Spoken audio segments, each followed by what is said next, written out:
오늘 하나님의 말씀은 여호와의 손을 기억하라. 여호와의 손을 기억하라. 라고 합니다.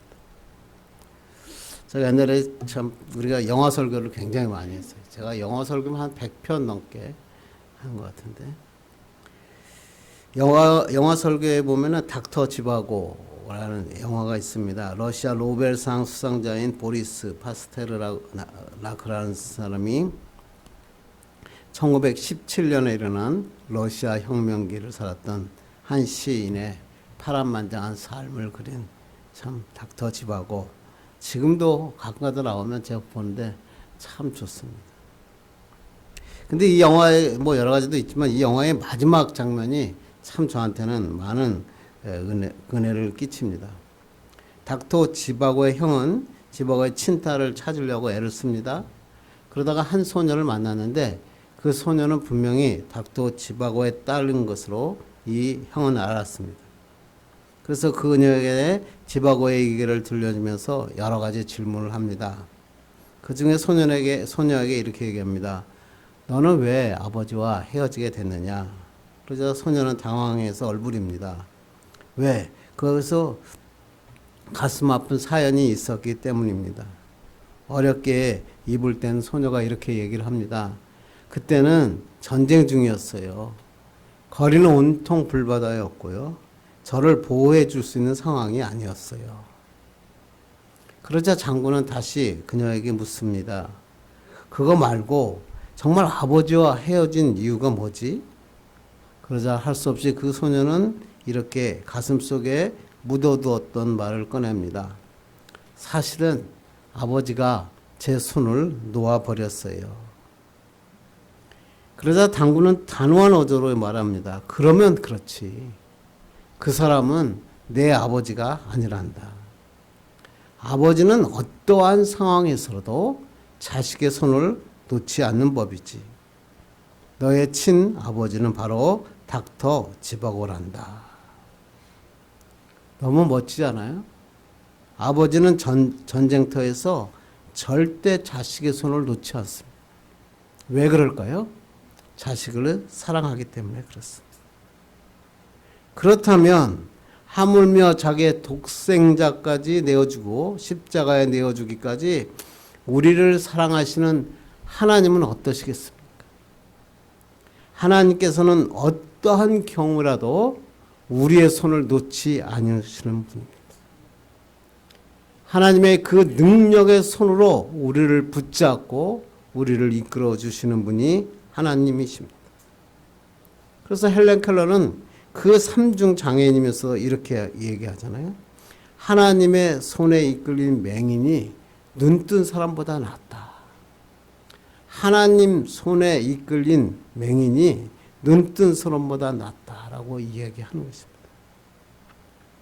그렇죠. 우리가 세상에 아무리 발버둥 치고 살아봐도 인생은 참 인간은 연약하기 때문에 엉뚱한 길로 갈 때가 있어요. 인생을 한번 돌아보면 왜 내가 그때 그렇게 살았을까?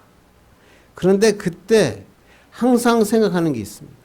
하나님의 손에 이끌리면 바른 길을 걸어가다. 축복의 길로 인도받는 것을 우리가 경험할 수 있다는 것입니다. 그래서 한때 우리 많이 간증하며 다녔던 장로님이 한 분 계시죠? 이분이 이제 버려진 돌이라는 책을 썼는데 미주 한인 이민사상 최초로 오리건주 상원의원에 3선 의원을 였고 하의원의원에 재선을 해서 한 임용근의 장로의 자서전입니다. 부제는 청소부에서 미국 오리건주 상의원 5선까지라고 하는 것이 이 책의 부제입니다. 임용근 장로는 6.25 때 고아로 가서 거지 노릇을 하면서 길거리를 방황하고 있었습니다. 부친을 잃은 후 17살 때부터는 폐결핵에 걸려서 각혈을 하고 7년 동안 투병 생활을 했습니다. 그러던 어느 날 미국 트럭이 그 소년의 앞에 섰습니다. 그리고 그를 가엾게 여긴 미군이 그의 손을 붙잡고 트럭으로 끌어올렸습니다. 그 후 그는 미군에서 하우스보이로 일하게 되고 그러다 미국 장교의 눈에 들어서 양 아들이 되어서 미국으로 건너갑니다. 어려서부터 교회는 다녔지만 그는 미국에서 진짜로 예수 그리스도를 만났고 그 열을 영접하고 그것에 공부를 하게 됩니다. 그리고 대학을 졸업하고 부동산, 소기업, 투자, 비타민 사업으로 큰 돈을 벌게 됩니다. 1991년 주 상원 선거위원회 출마해서 상원 의원에 당선됩니다. 임기 4년의 상원의원을 3번이나 하고 하원 의원에는 나갔는데 그곳에서도 또 당선돼서 2번이나 하원 의원을 지냅니다. 그런 자신의 생애를 회고하면서 이렇게 얘기합니다. 이 결론이 참 좋더라고요. 이런 얘기를 하죠. 그날 미군 트럭으로 나를 이끌어 올린 손은 바로 구원의 손길이었습니다. 그것은 사람의 손길이 아니라 하나님의 손이었습니다. 참 멋진 얘기죠. 이 사람들이 결국은 이런 어려움 속에서 자기가 지금 폐결핵에 걸려서 길거리를 방황하고 있을 때 자기를 트럭으로 올려준 그 미군의 손이 바로 하나님의 손이었다라고 간증하는 것입니다. 여호와 손이라고 하는 것은 뭐냐면 일을 이루시고 행하시고 역사하시는 하나님의 능력이라는 뜻입니다. 하나님은 영이시기 때문에 하나님에게 뭐 손이 있고 발이 있고 그런 분은 아니죠. 실제로 뭐 손을 하나님이 가지신 분은 아닙니다.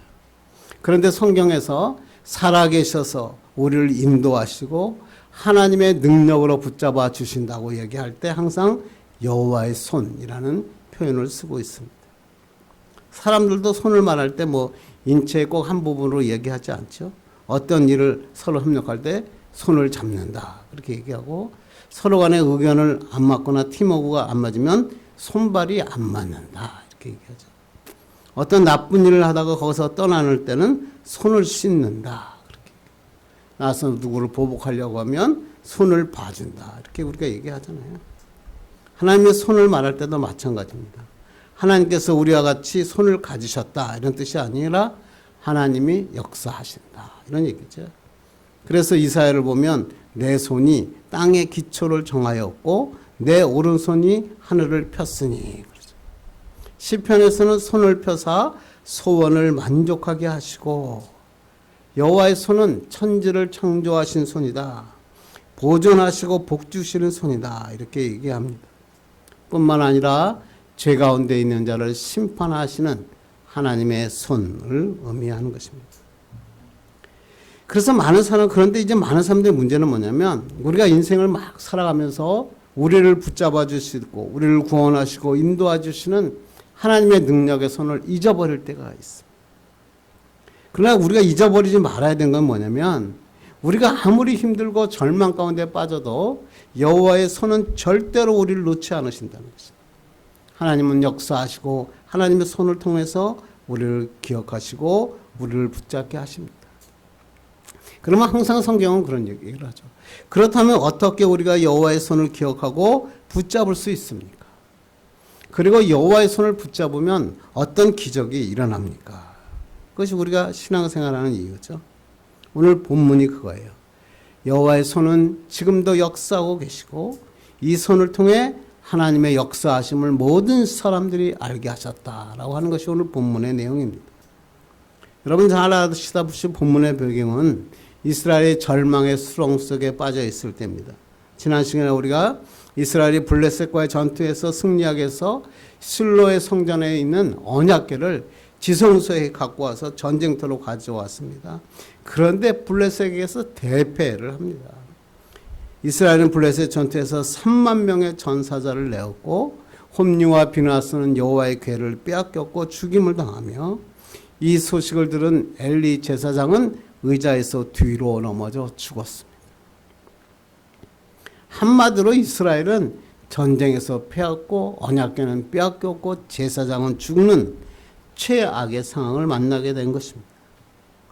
더 어려운 건 뭐냐면 이러한 상황이 언제 끝이 날지 모른다라고 하는 것입니다.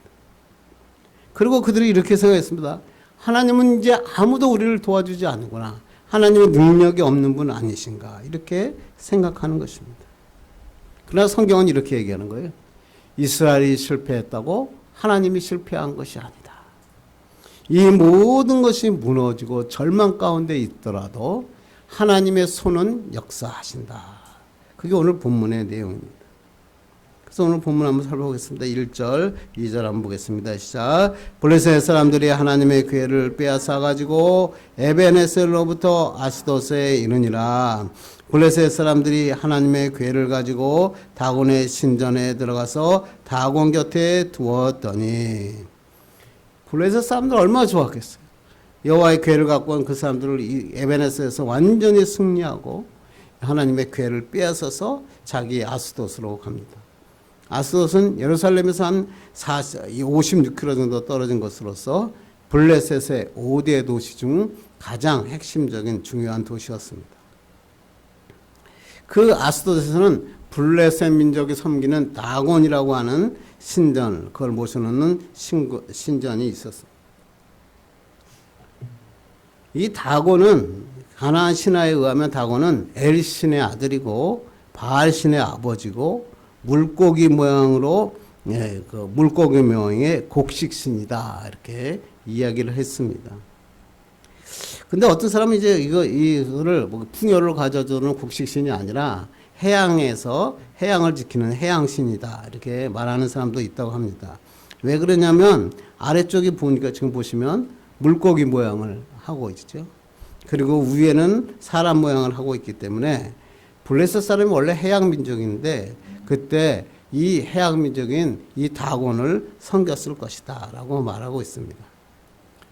그러나 이제 대부분의 성경학자들은 이 다곤은 농업을 할 때 풍요를 가져다 주는 농경신이다 라고 이야기하는 것입니다. 그게 해양신이든 농경신이든 우리가 중요한 건 아니고, 어느 쪽이든 다곤이라고 하는 것은 블레셋이 섬기던 잡신이었다 이렇게 우리가 볼 수 있는 것입니다. 그래서 고대 군방에서는 이제 그때 전쟁에서 승리한 민족이 패배한 민족의 신을 자신의 신전 아래다가 두었습니다. 그래서 패배한 민족이 다시는 일어서지 못하게 하고, 또 그렇게 하면 승리한 그 신이 이 패배한 신을 밟고 거기에 있는 온기를 받아주고 모든 힘까지 흡수해서 더 강해진다라고 생각한 것입니다. 그래서 지금 이 블레셋 민족이 다곤의 신전 밑에다가 자기 그 여호와의 궤를 놓은 것입니다. 그런데 놀라운 일이 일어납니다. 3절 한번 보겠습니다. 시작. 아스돗 사람들이 이튿날 일찍 일어나 본즉 다곤이 여호와의 궤 앞에 엎드러져 그 얼굴이 땅에 닿았는지라. 그들이 다곤을 일으켜 다시 그 자리에 세웠더니, 여호와 궤를 다곤 옆에 놨는데 아침에 보니까 다곤이 여호와 앞에 궤 앞에 완전히 엎드러져서 얼굴이 땅에 닿는 당황스러운 모습으로 보여주는 것입니다. 당황한 그들은 다곤을 확 세워서 다시 제자리에 올려놓습니다. 불길한 예감이 좀 들 거 아니에요? 지금 그 자기가 무찔르고 승리했는데 여호와의 궤 앞에 다곤의 신이 엎드려 지금 경배하는 모습을 갖추고 있으니까. 그래서 다시 세워놨습니다. 그런데 4절 보니까 더 희한한 일이 납니다. 4절 봅니다. 시작. 그 이튿날 아침에 그들이 일찍이 일어나 본즉 다곤이 여호와의 궤 앞에서 또다시 엎드러져 얼굴이 땅에 닿았고 그 머리와 그 두 손목은 끊어져 문 지방에 있고 다곤의 몸뚱이만 남았더라. 그리고 이 모양과 같이 지금 여호와의 궤 앞에 다곤이 이렇게 머리는 부러지고 지금 얼굴은 땅에 닿는 상태로 있었다라고 이야기하는 것입니다. 이번 그냥 엎드러진 것이 아니라 머리와 두 손목은 부러졌고 문지방에 있고 몸뚱이만 남아 있었습니다. 고대 근무에서 전쟁에서 승리하게 되면 상대방 장수의 머리와 오른손을 잘라 승리의 기념물로 가져갔거든요. 그런데 지금 다곤의 머리와 손이 부러져 있었다. 이것은 뭐냐면 완벽한 패배, 불길한 언약, 불길한 징조였죠. 이 장면을 목격한 아스돗 사람들은 극도로 불안한 예감이 들었을 거예요. 야, 큰일 났다. 다곤이 우연한 사고로 이게 넘어진 게 아니구나. 그래서 그 son은 안 되겠다라고 생각을 해서 그렇지만 여호와의 신이 정말 다곤의 신보다 강하구나. 그렇게 생각한 것입니다. 그랬더니 하나님께서 어떤 일을 하시냐면 6절 보겠습니다. 시작. 여호와의 손이 아스돗 사람에게 엄중히 더하사 독한 종기의 재앙으로 아스돗과 그 지역을 쳐서 망하게 하니. 그래서 이들이 불안에 떨고 있는데 여호와의 손이 엄중히 임하게 됩니다. 그랬더니 그곳에 독한 종기와 재앙이 임했다. 성경학자들은 이 독한 종기를 페스트라고 이야기합니다. 그리고 이것은 이 일이 일어난 것은 하나님의 언약궤 때문이 아니라 뭐라고 써있냐면 여호와의 손이, 이렇게 오늘 성경은 이야기하고 있다는 것입니다. 그래서 오늘 본문에서만 여호와의 손이란 말이 4번이나 반복합니다. 여기서 손이란 말은 야드라는 말인데 손, 능력, 권능, 지시라는 뜻입니다. 그리고 오늘 또 엄중히 더하사 그랬어요. 엄중히라는 말은 카베드라는 말인데 무겁다, 힘들다, 괴롭다 이런 뜻이에요. 하나님의 손이 다곤과 블레셋 사람들을 무겁게 짓눌러서 숨도 못 쉬게 하셨다. 그래서 그들에게 독한 종기의 재앙이 내렸다. 여호와의 손은 능력의 손이고 심판의 손이었던 것입니다. 아스돗 사람은 독한 종기의 재앙을 당하고 나서 정신이 번쩍 듭니다. 야, 큰일 났구나. 이 여호와의 손이 그들의 신 다곤을 무너뜨린 것이구나. 그리고 그 여호와의 손이 우리에게도 이 큰 엄청난 재앙을 일으켰구나. 여호와의 궤를 빨리 다른 곳으로 옮겨야겠다. 그래서 그들은 여호와의 궤를 이곳에서 가드로 옮깁니다. 하나님의 가드로, 궤가 가드로 옮겨지자 가드에도 똑같이 독한 재앙이 임하고 되고, 이제 블레셋 사람들은 그 궤를 에그론으로 옮깁니다. 또 블레셋 사람들은 에그론에 하나님의 손이 임함으로 그것에 재앙이 일어나는 것입니다. 큰일 났습니다.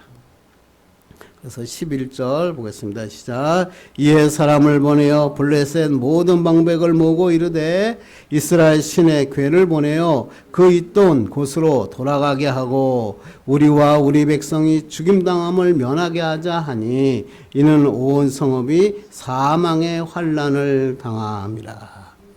사태가 심각해지니까 블레셋 사람들이 난리가 난 겁니다. 그래서 뭐예요? 이것을 빨리 이스라엘로 돌려보내자. 안 그러면 다 죽겠다. 그래서 여호와의 궤가 블레셋에 7개월 동안 머물렀었는데 이 머무르는 동안 주요 도시들이 전부 다 재앙으로 해서 많은 사람이 죽어나고 징벌을 받았다. 여호와의 손의 권능을 주님께서 보여주신 것입니다. 블레셋 사람의 7달은 지옥 같은 달이죠.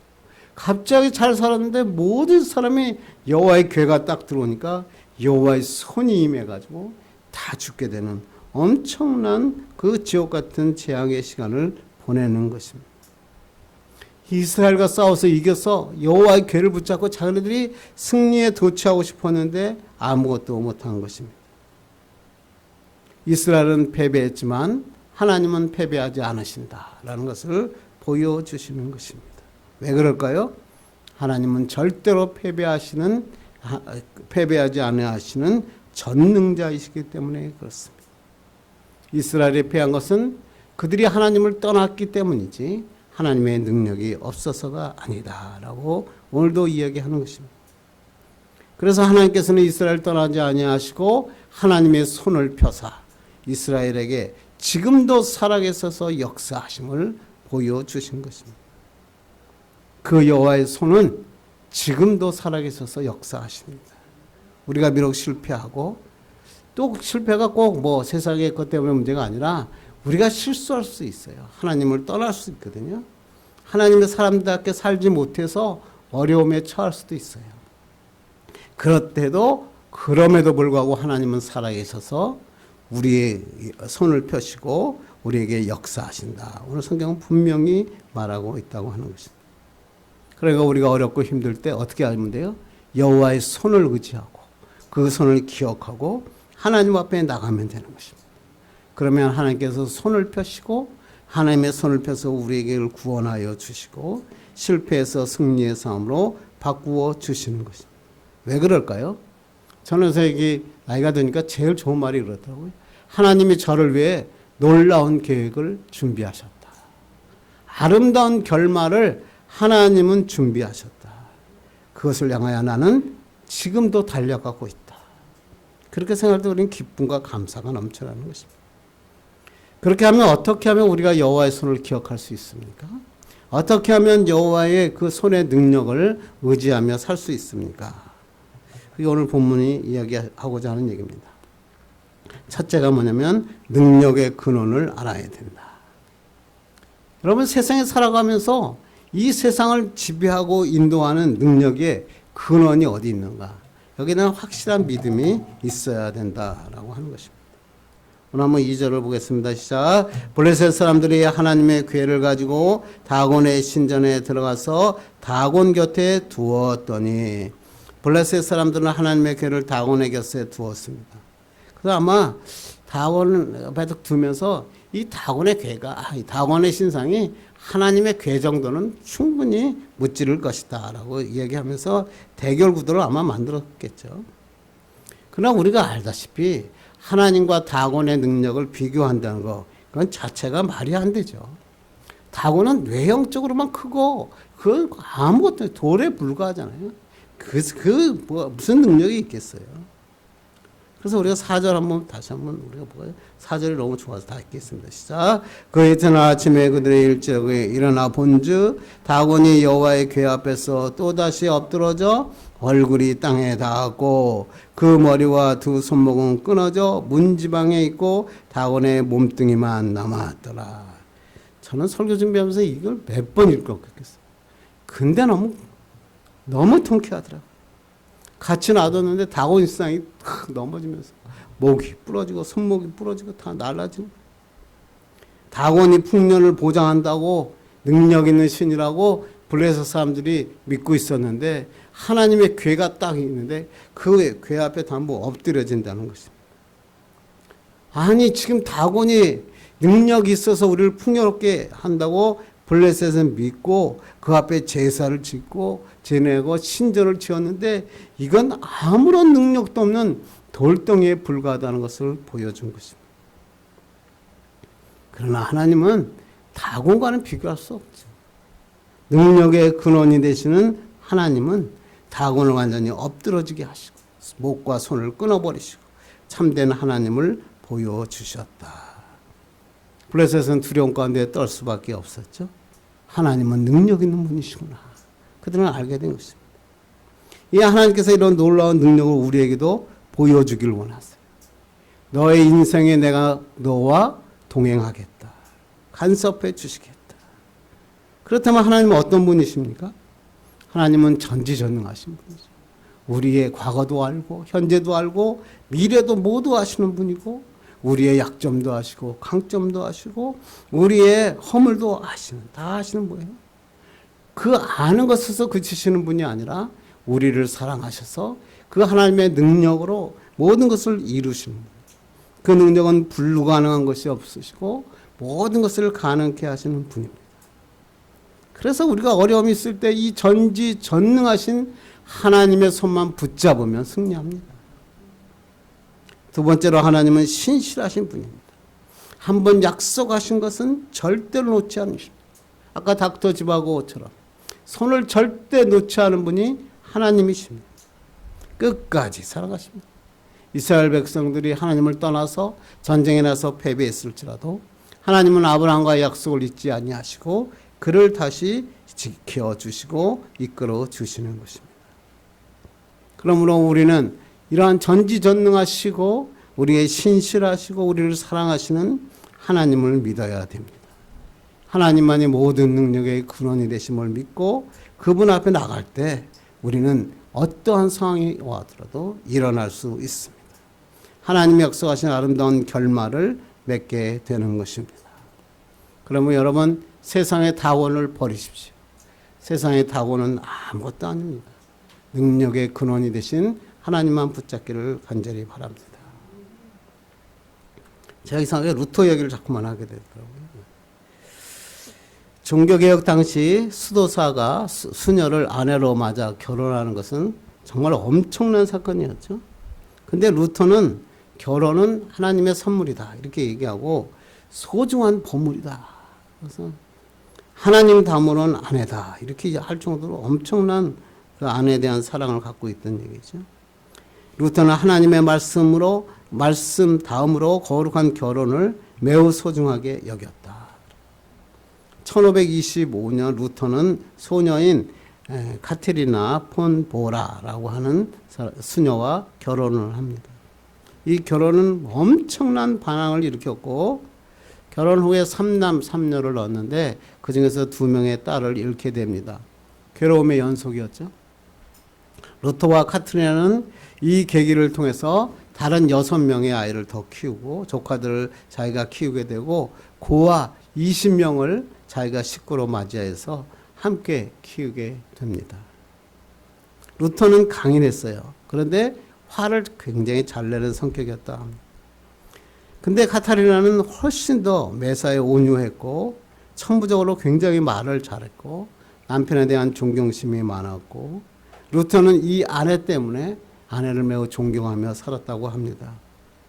그래서 이 루터는 이렇게 얘기합니다. 프랑스나 베니스를 다 준다 해도 카타리나하고 바꾸지 않겠다. 얼마나 사랑했으면 그렇겠어요. 남편과 아내들을 잘 보살피는 이 주부 카타리나는 잔병치레가 많은 남편을 위해서 지극정성으로 했고 그가 또 영적으로 낙심하고 어려울 때 항상 힘을 줬던 사람이 이 아내였습니다. 특히 이제 루터 이야기 중에서 카타리나의 상복 이야기라고 하는 아주 참 유명한 이야기가 있습니다. 루터가 낙심하고 좌절하는 기색을 보이고 있을 때 종교개혁을 추진하는 루터가 완전히 지쳐서 탈진하고 있었습니다. 사흘을 자리에 누워 있었고 모든 것을 포기하고 나는 일어서고 싶지도 않다라고 포기하고 누워 있었습니다. 실망과 좌절 속에 빠져있던 루터 앞에 루터의 아내 카타리나가 상복을 입고 나타납니다. 그래서 이 루터가 깜짝 놀랍니다. 아니 누가 돌아가셨느냐. 그러자 남편의 질문에 그녀가 이렇게 얘기합니다. 하나님이 죽으셨습니다. 이 말을 듣고 루터가 막 화를 냅니다. 무슨 쓸데없는 소리를 하느냐. 그럼 막 소리를 쳤습니다. 그때 이 카타리나 아내가 이렇게 말합니다. 만약에 하나님이 죽지 않고 살아 계신다면 당신이 어떻게 이렇게 좌절하고 실망할 수 있습니까? 루터는 이 말을 듣고 번쩍 정신쳤어요. 하나님이 살아계시는데 내가 왜 좌절하고 낙심하고 있느냐. 이 한마디고 루터를 깨웠고 그는 그 자리에서 벌떡 일어나 아내와 함께 예배의 자리에 나갑니다. 거기서 강력한 성령의 은혜를 체험합니다. 그리고 종교개혁을 마무리할 수 있는 힘을 이 예배를 통해서 얻게 되었습니다. 우리도 마찬가지 아닐까요? 우리도 그리스도인이고 또 난 주의 종이고 그런데 하나님의 사람들이지만 하나님의 일을 하는데도 하나님의 손을 잊어버릴 때가 있어요. 막 일하고 있는데 번아웃이 됩니다. 막 좌절하기도 합니다. 그러면서 하나님께서 왜 이렇게 하나님은 나를 붙잡지 않으실까? 하나님은 나를 위해 준비하신 미래는 뭘까? 이런 생각을 하며 의심 들고 좌절할 때가 있습니다. 그러나 이 모든 상황을 아시는 분은 하나님이십니다. 하나님께서는 이 모든 것을 합력하여 선을 이루시는 분입니다. 이 여호와의 손을 펴사 이 모든 일 가운데 하나님이 살아계심을 우리에게 보여주시는 것입니다. 그러므로 우리의 능력의 근원이신 이 하나님을 붙잡고 하나님이 나와 함께 하심을 붙잡고 살아가는 여러분 되기를 주님의 이름으로 축원합니다. 두 번째, 우리가 하나 여호와의 손을 붙잡고 여호와의 손을 기억하며 살기 위해서는 여호와의 손을 붙잡아야 된다. 첫째는 능력의 근원이 하나님께 있음을 알아야 되고 두 번째는 그 여호와의 손을 우리가 붙잡으며 살아야 된다는 것입니다. 아무리 하나님의 능력이 많으시고 모든 일을 하실 수 있는 분이어도 하나님의 손을 우리가 붙잡지 아니하시면 하나님의 능력이 우리에게 임할 수가 없는 것입니다. 그래서 오늘 6절 보겠습니다. 시작. 여호와의 손이 아스돗 사람에게 엄중히 더하사 독한 종기의 재앙으로 아스돗과 그 지역을 쳐서 망하게 하니. 여호와의 손이 아스돗에 엄중히 임했다. 여호와의 손, 심판의 손이었습니다. 이스라엘 백성들을 원수의 압제에서 구제하시고 하나님의 능력으로 약속을 이루어 주시는 축복의 손이었습니다. 우리가 고통의 현장에 있을 때 우리의 삶에서 이렇게 세상에서 다시 나와 승리하기 위해서는 이 여호와의 손을 붙잡아야 됩니다. 붙잡는 순간 하나님의 능력은 역사되고 축복의 역사가 일어나는 것입니다. 이스라엘 백성은 언약궤를 빼앗길 때 모든 게 끝나는 줄 알았어요. 하나님의 임재도 끝났고 영광도 끝났고 아무것도 남은 것이 없어요. 제사장도 없고 여호와의 궤도 없었습니다. 이것은 상상할 수 없는 불행이었습니다. 고통의 끝은 보이지 않았습니다. 회복의 날은 찾아올 것 같지 않았습니다. 그러나 하나님께서는 어떻게 하셨어요? 이 언약궤가 다시 돌아와 다윗의 성전에 머무르게 하실 것을 계획하셨던 것입니다. 그게 사무엘하 6장 14절 15절입니다. 읽겠습니다. 시작. 다윗이 여호와 앞에서 힘을 다하여 춤을 추는데 그때 다윗이 배 에봇을 입었더라. 다윗과 온 이스라엘 족속이 즐거이 환호하며 나팔을 불고 여호와의 궤를 메어 오니라. 사무엘하 6장에 딱 보니까 이 하나님의 언약궤가 하나님의 다윗의 성 안으로 들어와 하나님의 성전에 거하는 놀라운 역사가 일어납니다. 다윗은 이게 얼마나 좋았는지 자기 옷이 벗겨지는데도 모르고 막 찬양하고 춤추고 체면도 잊어버리고 정말 그렇습니다.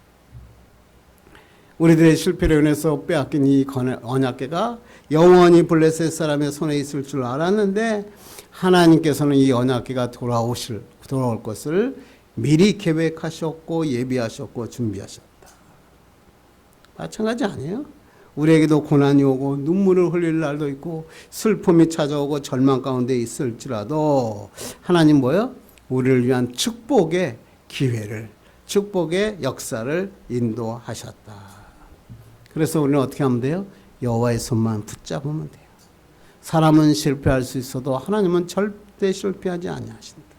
하나님은 지금도 살아계시고 나를 위하여 일하고 계신다. 그래서 하나님께서 우리 모두가 찬양하며 기뻐할 그날을 준비하고 계시는 것입니다. 그래서 우리는 좌절할 필요가 없어요. 하나님의 손만 붙잡으면 하나님의 놀라운 일을 경험하게 되는 것입니다. 요새 난리가 난 선수가 하나 있어요. 장미란 역도 선수. 이 사람이 문체부 창과안에 임명되면서 많은 이슈가 있는데 그가 차관으로 적절하냐 안 적절하냐 잘할 거냐 못할 거냐 그거를 말한다는 것은 우리가 할 일이 아니죠. 하되 그렇지만 우리가 볼 수 있는 것은 그녀는 참 신실한 그리스도인이었다.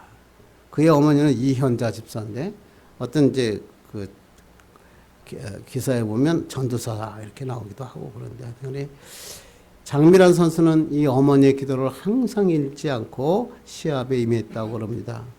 2004년 아테네 올림픽 세계 무대에서 처음 섰던 장미란은 공항에 내리자 막 심장이 터질 듯한 긴장이 왔다고 합니다. 그리고 시합의 전날 성경책을 펴고 읽으려고 성경책을 폈는데 편지 한 통이 이렇게 어머님으로부터 편지 한 통이 적혀 있었습니다.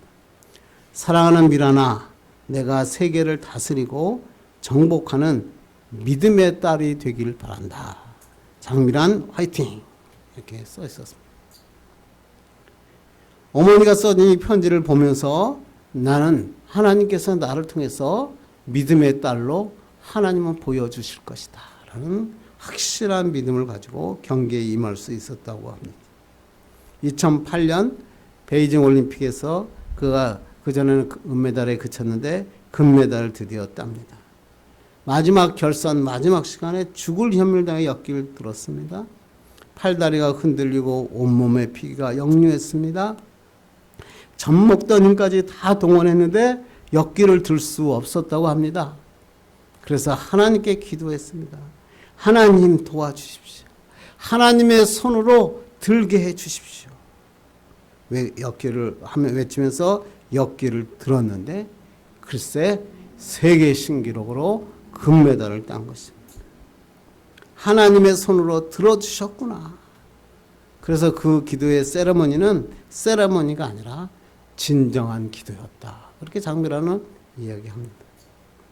그런데 그 다음날 한국신문에 뭐라고 나왔냐면 대안의 딸 장미란 가볍게 엿기를 들었다. 이렇게 얘기했어요. 죽을 힘을 다하고 그것도 안 돼서 하나님의 도움의 손길을 의존해서 간신히 겨우 들었는데 세상 사람들은 하나님의 손을 보지 못했다고 하는 것입니다.